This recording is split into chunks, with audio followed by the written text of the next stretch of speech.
Good afternoon and welcome, everyone. My name is Sierra Lamonaco, and I am the Alumni Relations Officer with the Faculty of Applied Science and Engineering, as well as the Program Lead for the Skule Lunch Learn. I would like to thank all of you for tuning in today for our last Skule Lunch and Learn presentation of 2023. With alumni tuning in from all over the world, we have guests joining us from across Canada, China, Ecuador, Hong Kong, Macau, Pakistan, Taiwan, and the United States. Now, before starting today's presentation, I wish to acknowledge the land in which the University of Toronto operates. For thousands of years, it has been the traditional land of the Huron-Wendat, the Seneca, and the Mississaugas of the Credit. Today, this meeting place is still home to many Indigenous peoples from across Turtle Island, and we are grateful to have the opportunity to work on this land. Now, I hope each of you is excited for today's presentation, as our distinguished guest speaker, Professor Jonathan Rose, is leading groundbreaking research at the intersection of artificial intelligence and mental health. Professor Jonathan Rose's current research on deploying chatbots for behavior change therapy closely aligns with U of T's commitment through the Defy Gravity campaign to drive scientific discovery and foster solutions that contribute to healthier and resilient communities. Now, a quick housekeeping item. At the end of today's presentation, we will have time for a formal Q&A. Questions for Professor Jonathan Rose can be shared in the Q&A button at the bottom of your Zoom screen. Now, for individuals who submitted questions during the registration period, thank you. Thank you for passionately exploring your curiosities and enriching our discussion today with your insightful questions. Now, without further ado, I am pleased to introduce my accomplice in fun and enlightenment, our MC of today's session, Laurie Hevola. Laurie isn't just an electrical engineering 65 graduate. He's also an active volunteer, a generous donor, and a trusted collaborator here at U of T Engineering. For over a decade, Laurie has served as the chair of the Skule Lunch Learn program, having constantly devoted his time and expertise to fostering an atmosphere of innovation and knowledge sharing within our community. It's passionate individuals like Laurie who serve as the driving force behind our community's continuous growth, ensuring that the spirit of curiosity and collaboration remains vibrant. And with that, please join me in welcoming my partner in crime, Laurie Hevola, who will now introduce today's speaker. Thank you, Sierra, for your very kind introduction. Again, it is my pleasure to extend a very warm welcome to Professor Jonathan Rose, our distinguished guest speaker for today's session. Jonathan Rose is a professor in the Edward S. Rogers Senior Department of Electrical Computer Engineering here at the University of Toronto, and also an affiliate scientist at the Center for Addiction and Mental Health, otherwise known as CAMH, here in Toronto. He received his PhD in electrical engineering in 1986 from the University of Toronto and officially joined the U of T engineering faculty in 1989. In October 1998, he co-founded Right Track CAD Corporation, which delivered architecture for field programmable gate arrays and packing, placement, and routing software for FPGAs to FPGA device vendors. What a mouthful. He was president and CEO of Right Track until May 1st, 2000. Right Track was purchased by Altera, now part of Intel, well known, and became part of the Altera Toronto Technology Center, where he was senior director until April 30th of 2003. He served as chair of the Edward S. Rogers Senior Department of Electrical and Computer Engineering from January 2004 through June 2009, and as the director of the Engineering Business Minor from 2010 to 2017. He currently serves as the chair of the advisory board of the Engineering Entrepreneurship Hatchery at the university. He was a member of the board of directors for Academics Without Borders from 2011 to 2022. He has won a number of departmental teaching awards and is the recipient of 2 engineering faculty teaching awards and the U of T Faculty Award for Excellence in Teaching and Research. In 2015, he won the Medal for Distinction in Engineering from Engineers Canada. In 2016, he was given a Presidential Teaching Award for Teaching Excellence here at U of T. and was awarded an Ontario Confederation of Faculty Association Excellence in Teaching Award. His current research focuses on the use of software and natural language processing in the measurement, diagnosis, and therapy of mental health, which of course leads into his presentation. And now, without further ado, please join me in welcoming Professor Jonathan Rose.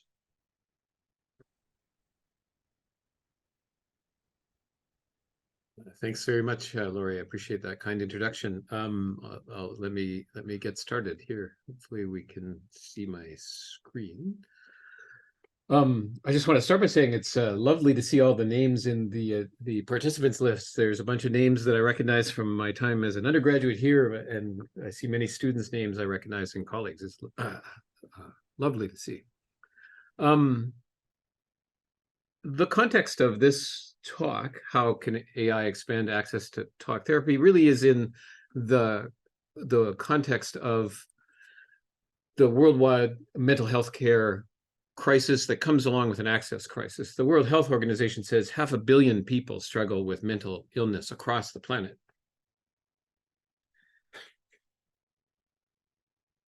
That chokes me up, actually, strangely.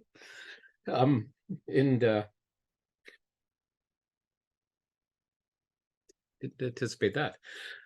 Half of Canadians who have, say, a major depressive episode also, I had no expectation. That's all right.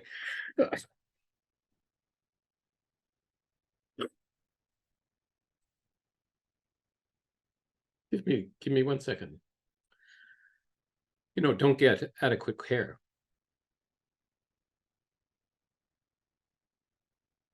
So you can see I'm passionate about this topic. As a computer engineer, I can't help but think that some kind of automation of talk therapy, one of the solutions to mental health care, is one way that we might be able to help people. And if we could automate talk therapy, then more people across the world, around the planet, could get greater access to mental health care. The challenge is it's really hard to do. How do you make a computer be as compassionate and as empathetic and as caring as a human? And that's seemed to be beyond the capability of computers for a long, long time. But if you've been paying attention in the last year, you've seen the latest AI capabilities are simply astonishing. And we've been playing with the precursors of those. And so I'm going to talk about what we've tried to do in a more limited context. So all of what I just said is very aspirational. Our research has focused on something much more narrow, but I think leads to this, perhaps some solutions in this direction. We are focusing on talk therapy for smoking cessation. Smoking kills a lot of people. If we can get people to move towards quitting, we can help them. And in fact, our focus is narrower still. We're focusing on that decision to quit smoking. A smoker will not try to quit smoking unless they've kind of made that decision. And so that's a key thing to begin with. And my hope is that our work in the talk therapy for this problem, which is small, a little bit smaller, will help in the broader mental health care arena. Now, sort of to put some nuance around that that point about the decision to quit smoking. You may not know that most smokers are ambivalent. They're called ambivalent about smoking, meaning they know smoking is really bad for them, but something about it keeps them smoking. And what's important to understand is something like 60 to 70% of all smokers are in this state. They know it's bad for them, but they're not really thinking about it. They just keep smoking. So our goal in our research was to create a chatbot that would guide smokers towards that decision to quit, to move them off their ambivalence. And what we're going to use is a widely used talk therapy approach for behavior change. Before I dive into that, I just want to say this has been an ongoing research project for almost 4 years, and it's a collaboration between clinicians who practice this therapy at CAMH, who are also researchers to try to make it better, computer engineers in my group, and a group of social scientists that think about the connection between AI and humans. Like what does it mean to have an AI doing something like this with humans? And there's a lot to think about on that front. These are those collaborators. Dr. Peter Selby runs what was called the Nicotine Dependence Clinic at CAMH, and he not only runs a clinic that helps people quit smoking, he deploys technology throughout Ontario, paid for by the Ontario government, to help that happen province-wide. And so he's a frontline clinician who's also a researcher, and all these people work with him to help make that happen, and many more. My group here in ECE is a whole pile of undergraduates and graduate students that have been pushing towards this goal for several years now. And Matt Brado's group in the iSchool is the social science group that really brings some glue to this collaboration. So we want to help people move towards the decision to quit smoking with a well-known talk therapy. And there's this one that I've been learning about for several years now. It's called motivational interviewing. It's an unusual name, but it's been shown, this technique and this approach, which is a cousin of CBT, cognitive behavioral therapy, if you know what that is. It's been shown to be successful in all kinds of behavior change. It isn't just about smoking. It's about anything that you'd like to help guide someone to change in their behavior that's not good for them. It's helpful in the thing that we're going to focus on, moving smokers towards the decision to quit smoking, but also in helping them quit. So motivational interviewing is a big thing. Let me tell you a little bit about that. Me and my students have been learning about it. It's quite interesting. The core approach to motivational interviewing is where the therapist asks open-ended questions about the habit, and typically just gives what's called a reflection. That's what the picture means here, a reflection of the response. So you ask an open-ended question, you get a response, and all you do, and this is actually good in many circumstances, even in your own personal circumstance, you don't tell people, oh, you should do this, or I think the solution is this, or I want you to do that. You just reflect back what they said. You restate what is said and possibly link it to something that might help the person continue to contemplate the issue, in our case, smoking. And so it is really the whole point and the whole goal of this approach is not to tell people what to do. It's against the thesis of motivational interviewing. It is to enable them to contemplate their own habit and ultimately connect it to their core values and allow them to make a decision if they're going to make one. Either way, they may not make a decision. They may go left, they may go right, but at least they thought about it for a while. And so reflections are the core approach to this motivational interviewing technique. So here's an example question. This is actually one that's similar to what our bot asks. Therapists might say, now, could you tell me the things you don't like about smoking? And a client might say, I think this is a real response, actually. I don't like the weird looks I get, meaning they get weird looks when they smoke. And the therapist might say, you're not happy with how others see you when you're smoking.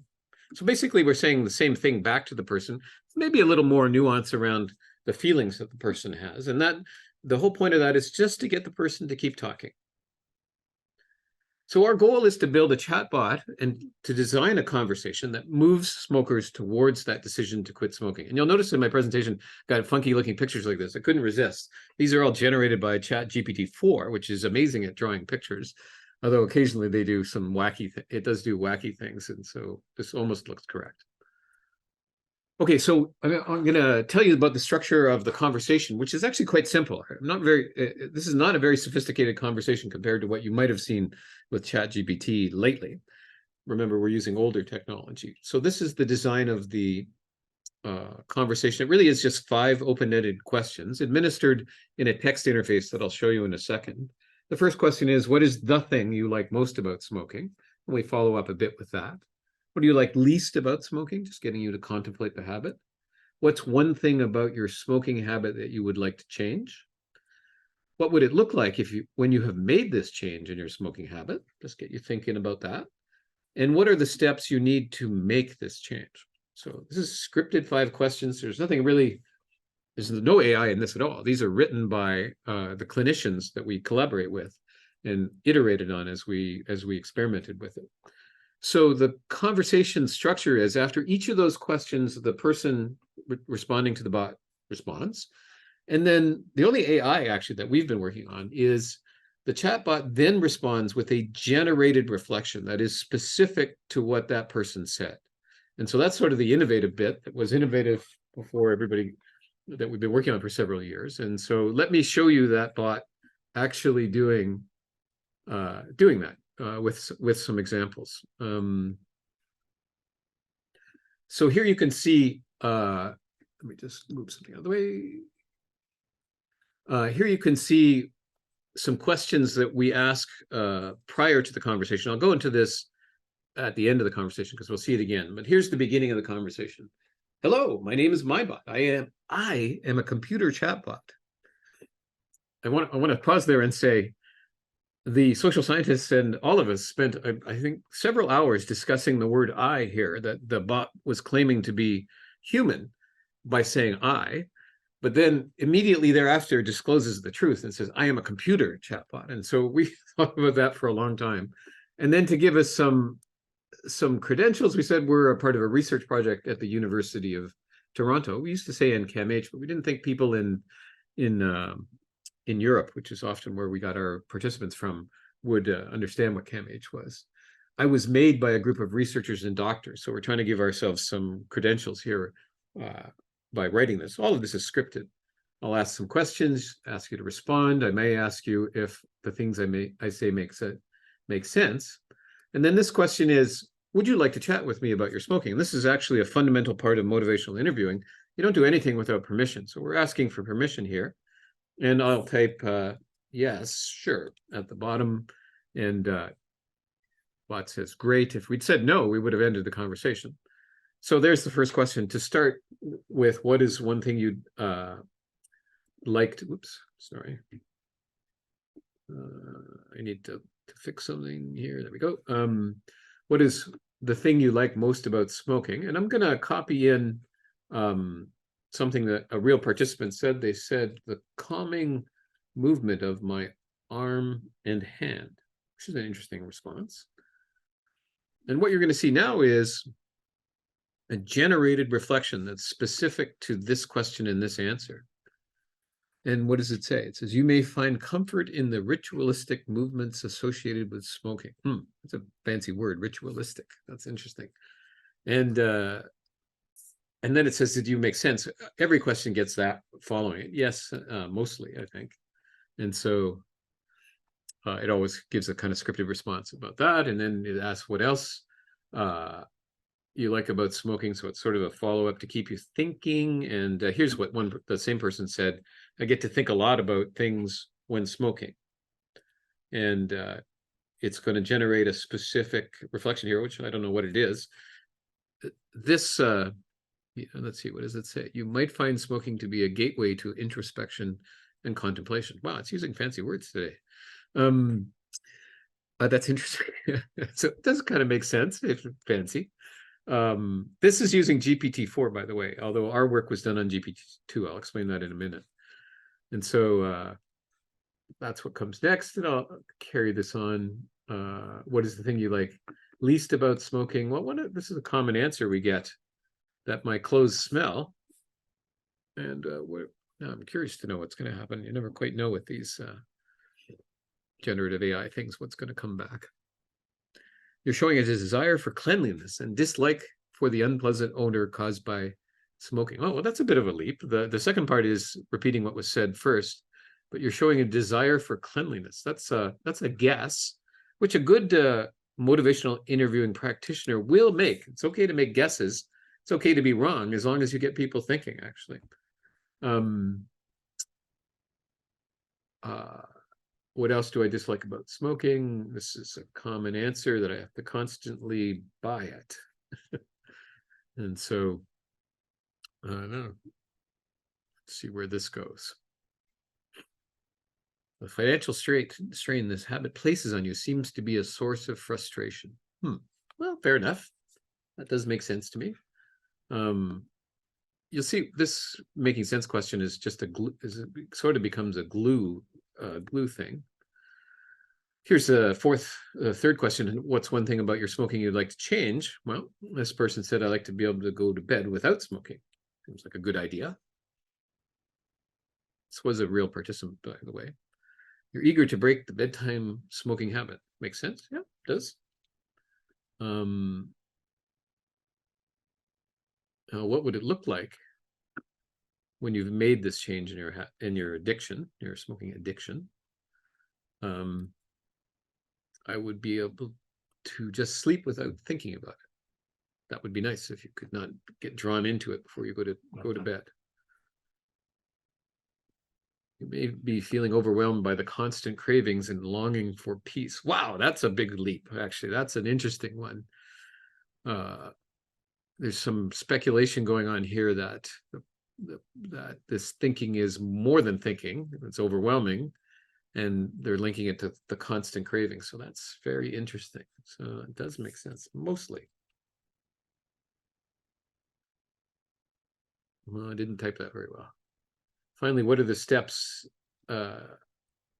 you need to take to make this change? And this person actually said, maybe have my last cigarette for the day around 7 p.m.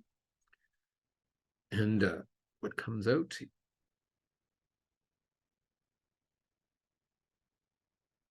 You're trying to establish more control over your smoking habit by setting specific constraints. That makes sense. Yeah, I think that's what I'm trying to do, or this person's trying to do. So that's the end of the conversation. It's a very linear conversation, although there's some interesting reflections. We've been thinking about those reflections for a long time. Now, in a moment, I'm going to tell you how well this conversation works on a whole pile of people. And so the question that you'll be asking is, well, how do we know if it worked? And one of the key outcome metrics is this thing, which is called the Readiness Ruler. And this is applied to people before the conversation, after the conversation, right away like this, and 1 week later. We really believe that the 1 week later versus the before is something that will tell us, get at the truth. And we're not so sure we believe the one right after, but it's the same. And let's read what it says. It says, on a scale from 0 to 10, how important is it to you right now to stop smoking? So the person can say, well, it's really important. It's a 9 out of 10. And then the second scale is, how confident are you that you would succeed at stopping smoking if you start now? And so that's very different than important. You might think it's important, but you might not have confidence. And then the third question is, how ready are you to start making a change at stopping smoking right now? And you might be confident, but you just might not be ready. And so these are actually, even though they look like the same question, they're actually 3 very different questions. The one we think that's the most important from the literature is the confidence question. And I'll go into that more in a moment. There's a bunch of other things that people are asked to do. Give 3 words to describe the bot. I won't do that much here. We get some advice from them about what they change about the conversation. This is an important question. Did the conversation help you realize anything about your smoking behavior? Why or why not? Why not? So they would give answers here. And then this final feedback questionnaire, which I'll talk about more in a moment, is essentially measuring how empathetic the person thought the bot was. This is a scale that is actually applied to doctors in their practice. And they ask questions like, how was the doctor or my bot, we call it my bot for motivational interviewing bot, at making you feel at ease, doesn't apply, or excellent, or poor. And there's 10 questions like that that are all about how empathetic or how empowered you felt by talking to the bot. So that is the conversation that we have built, and you may or may not think it's cool because you've been playing with ChatGPT, and so, or good. What I will say is that we've been working on those generated reflections for over 4 years, and watching the incredible progress of the various bots or chatbots that have come along. In the research that we did, we used GPT-2, which is 2 generations prior to GPT-4, which is the latest, best ChatGPT. The original ChatGPT was really called GPT 3.5. We fine-tuned, that is, we kind of retrained on top of the original GPT-2 that was originally trained to be good at reflections. And it was, we measured that roughly half of them were good, the reflections that it came back with. And we built a filter that would try to filter out the bad ones so that we avoided most of the bad ones, but not all of them. But what you just saw was not GPT-2, our GPT-2. This was another version we created using GPT-4. And it works really well. We measure it being, 98% successful. And as you just saw, and what's really amazing about using GPT-4 is you don't need to retrain it. You just ask it to do what you want it to do, and it does it. And this is really quite phenomenal because you can ask GPT-4 to do many, many things. And one of the things we'd asked it to do here is, give a good reflection after telling it what a reflection is. Now, the question is, does it really work? And the only way you can figure that out is you got to try it on real smokers. And so we recruited over 300 smokers from an online platform called Prolific. It's really been revolutionary in all kinds of research that you can get people to do things without having to bring them physically somewhere. You just pay them a certain amount for their time. We paid £5 for about 15 minutes of work here, so a reasonable rate of return. And what's amazing about recruiting people online, you can dial in the ones you want. You ask for smokers, and you can balance various demographic axes, and you can get done. We can get done 150 people in roughly 3 days, which would take months if you had to recruit them in person and cost far more. What we do give up is there's some quality of the quality of the participants isn't guaranteed, although there are techniques to make sure that you can filter out people who are just gaming the system and are just doing, clicking away madly and not really doing what you ask them to do. So how do we measure the impact? Well, I showed you how we measured it. That readiness ruler thing I showed you, which said on a scale from 0 to 10, how confident are you that you can quit? There's 3 questions: confidence, readiness, and importance.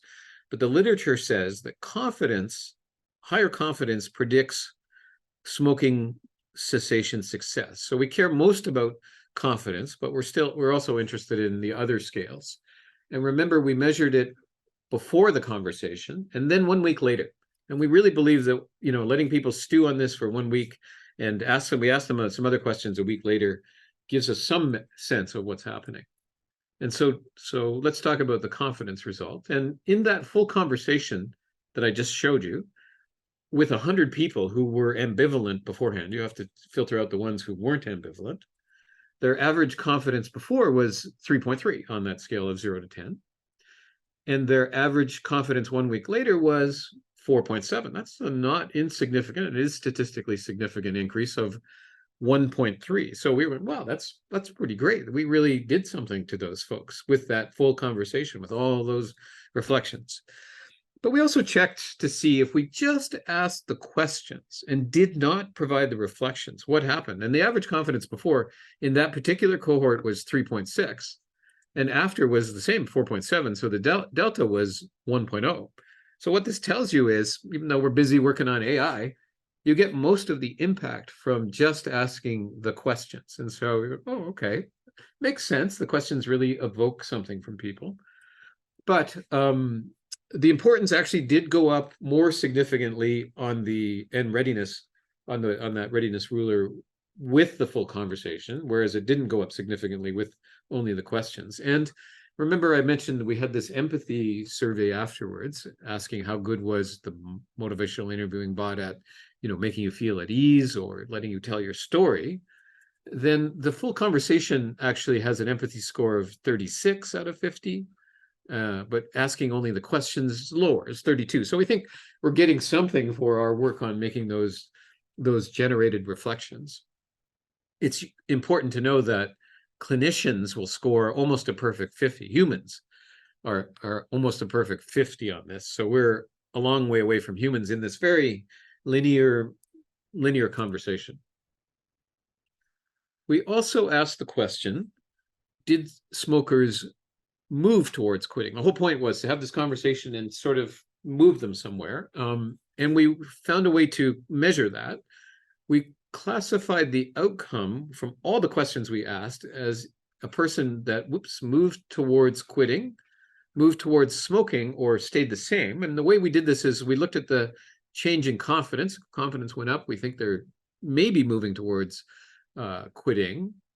But we also looked at the answer to this feedback question. Did the conversation help you realize anything about your smoking behavior? Why or why not? And if that was consistent with the direction indicated by the change in confidence, then we called that while they moved towards quitting. And if it went the other way, then we called it moving towards smoking. And if we didn't see enough evidence of change, we called it staying the same. So we can count those. And in the full conversation with 100 people, 30% of them appeared to be moving towards quitting. 6% moved towards smoking, and 64% moved towards just stayed the same. And so you might worry about this, but I don't actually worry about this, because the goal of the conversation was to try to resolve ambivalence, and ambivalence can be resolved either way. And we saw evidence, actually quite moving evidence, of people who said, you know, I'm in a place right now on this side where I need to smoke because I got a lot of other stuff going on in my life, and this smoking is the one thing that sort of grounds me. So yeah, that was also moving. So this is kind of promising impact, but the real gold standard of how you figure out if this stuff works is with what's called a randomized controlled trial, where you very carefully apply the science. You take at the same time you split people and try the conversation and then some control and see if it really is really different. And we haven't done that yet. We hope to. And if we only ask the questions, the numbers are not significantly different. And I mean that in a statistical sense. You get basically the same impact by just asking the questions. So at least on this metric. So it's kind of interesting. You might ask, is this success? You didn't change these people at all. You screwed up these people, maybe.